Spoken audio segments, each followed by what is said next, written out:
Welcome to another episode of Hawks Nest. I'm your host, Justin Trevelyan. Today I'm joined with Marvin Pewitt Jr. and Kaylie Davis. And our first topic today is going to be women's basketball. Marvin, the Redhawks women's basketball team lost last night to Tennessee Tech, 65-55. So what did you kind of see from that game?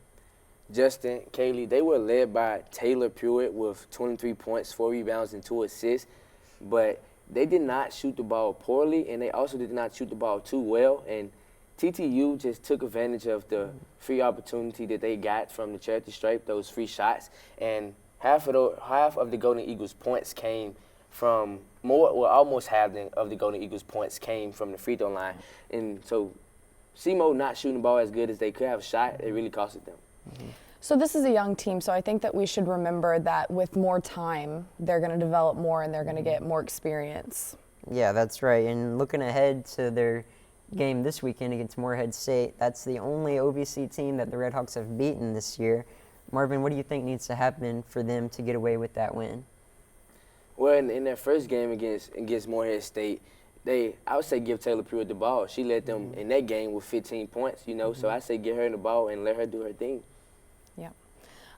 And this may be their first year in 7 years that they don't make it to the OVC tournament. So this is kind of a big deal. Yeah, Coach Patterson's definitely been great in her time here. One bad year is not going to cost them anything, I don't think.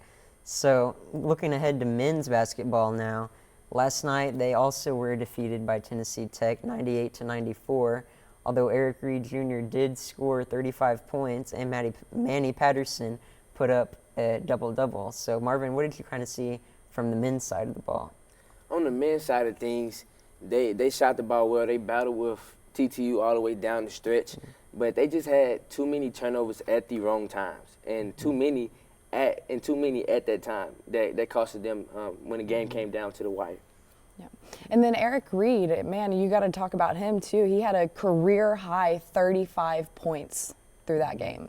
Yeah, it was definitely a great game for him. And now looking ahead to their game against Morehead State this coming weekend, Morehead State's one of those teams that's above them in the standings right now. And this would be a very important win for the Redhawks to get. So, Marvin, I'm going to ask you, what do you think that the men's Redhawks team needs to do to be able to win that game? I say they just have to play.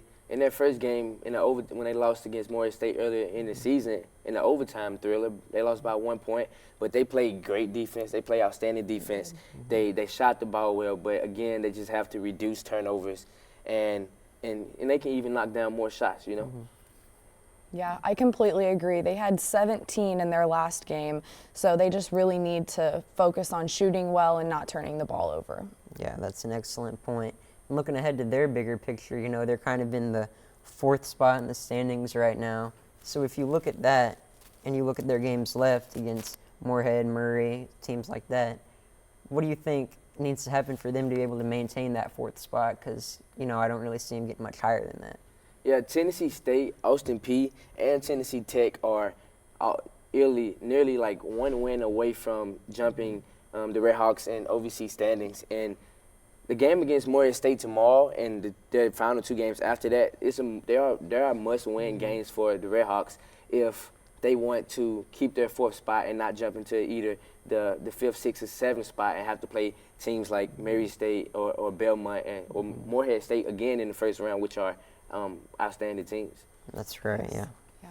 And then we'll move on to baseball here. Baseball, they're starting their season this weekend in a series against number 23 ranked Dallas Baptist. So, you lose Dylan Dodd, your all-star pitcher. He goes to the MLB. You lose Wade Stouse, a great catcher. But that's about all you lose from a team that won first place in the OVC last year. So, Marvin, what do you think looking ahead to their season and their series coming up this weekend? Justin, those 2 guys that you mentioned, they led the Redhawks. They played a huge part in the Redhawks last season, in the Redhawks winning the OVC regular season and tournament champions. But they are facing the number 22 team in the nation this weekend, and this can be a big confidence booster if they win, knowing that they are already coming off being regular season and tournament champions. But if they lose, even they can take this game and it can prepare them from down the road with facing such a tough team. Yeah, it needs to be a learning experience either way.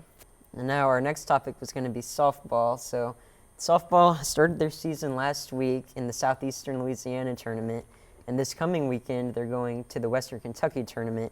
So Kaylie, after last week's tournament and looking to this week's tournament, how do you think the team is doing so far?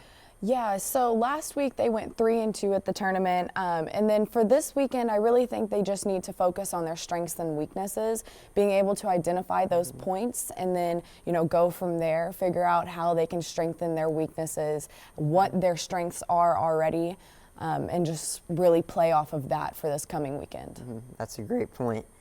Well, this has been another episode of Hawks Nest. Join us next week when we update you on where each of these teams are in their tournaments.